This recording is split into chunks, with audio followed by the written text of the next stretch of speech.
Hello, welcome back to the Aimless Nation. I've done a few videos where I have tried to make new things, and this week I thought we'd mix it up and make something that I have mastered. So this week I'm going to make nachos, which is something that over the last 7 years I have perfected to make the most epic nachos. So today I'm going to share with you my secrets on how to make the best bowl of nachos. Prepare to be amazed. First thing you need is a decent nacho bowl. So we have got this nacho bowl. It's actually originally a Nando's bowl. It was part of a gift set. I think you're meant to put wings in it maybe, or some sort of Nando's chicken. But it has been our nacho bowl since the day dot, and it has not seen us wrong. Step 2, you need to get the perfect tortilla chips. Don't be buying like Doritos or like branded tortilla chips. You want the dirt cheap 40p tortilla chips because they're salty and they're beautiful. Sorry Doritos, I love you on your own, but as a nacho, you're not for me. Next step, you want to put a layer of your tortilla chips in the bottom of your bowl casserole dish of choice. I would recommend you pick like a casserole dish or something that is oven proof, because this is going to go in the oven. We ain't just grilling these, they're going in the oven first, because that's how you make everything melt. Because is there anything worse than when you get to a second layer of nachos that your friends have made and it's just raw cheese?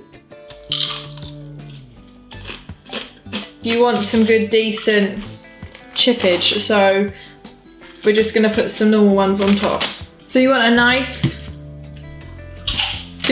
even layer of tortilla chips on your plate. The next step, we're going to put jalapenos in our nachos. Again, not like in the restaurant when they just chuck them on the top willy-nilly. The best way to do them, ready, everyone listening, this is top secret tip. Chop them up really, really small and then like sprinkle them on. Then you get the nice heat of the jalapenos, but not like a full jalapeno up in your grill. We always get Costco sized jalapenos in this house because we eat so many nachos.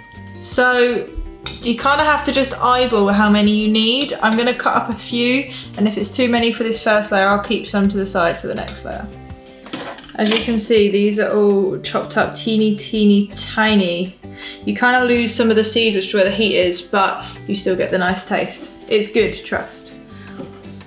And then you just want to sprinkle your jalapenos evenly. If they go down the nooks and crannies, that's fine.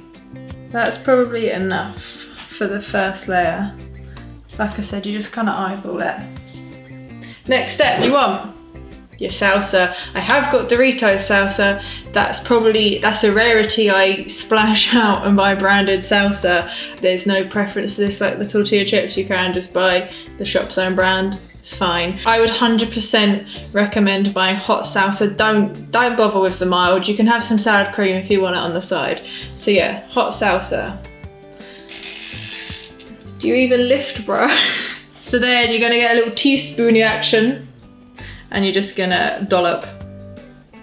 You kind of want to evenly dollop around. So you have your salsa all nicely evenly kind of OCD-ly spread over the top, and then we're going for some cheese.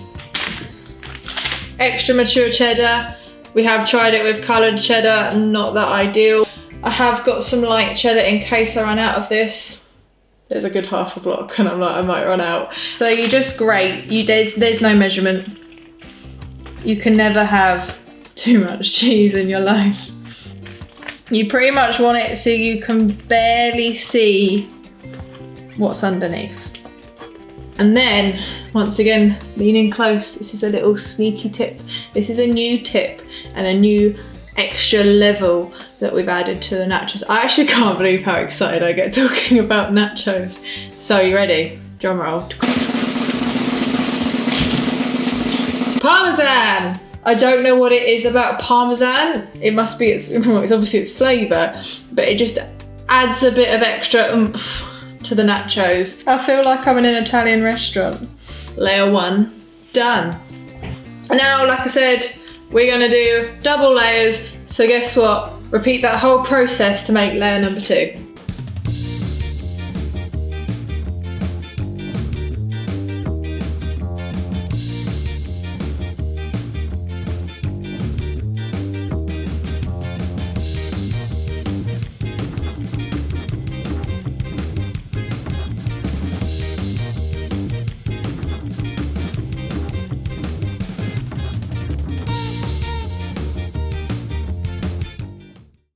So put them in the oven for about 10 to 15-ish minutes. You've got to eyeball it, so when the top layer of cheese starts looking melted, then you can be like, cool, next step. I used to be like you, I used to not know the truth of the nacho making. It's been about 10 minutes and my cheese is looking good. I've had a sneaky peek or two. I put my grill on the top temperature, which is 8, top setting, and just chuck them in the grill for about 5 minutes just to crisp them off on top. This is how the magic happens, people.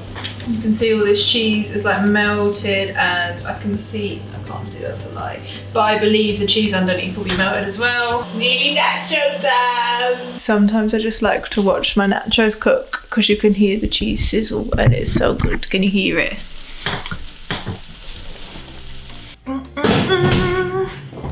They're really hot. And that, my friends, is how you make the perfect nachos. Tried, tested, tasted, perfected. I'm gonna go for this big juicy one at the top.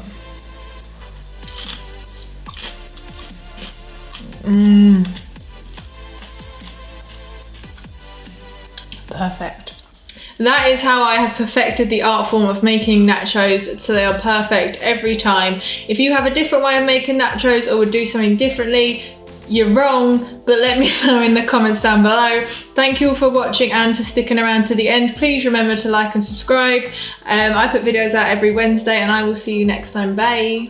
Nachos make me happy from the heart, the soul. They make me happy from the soul.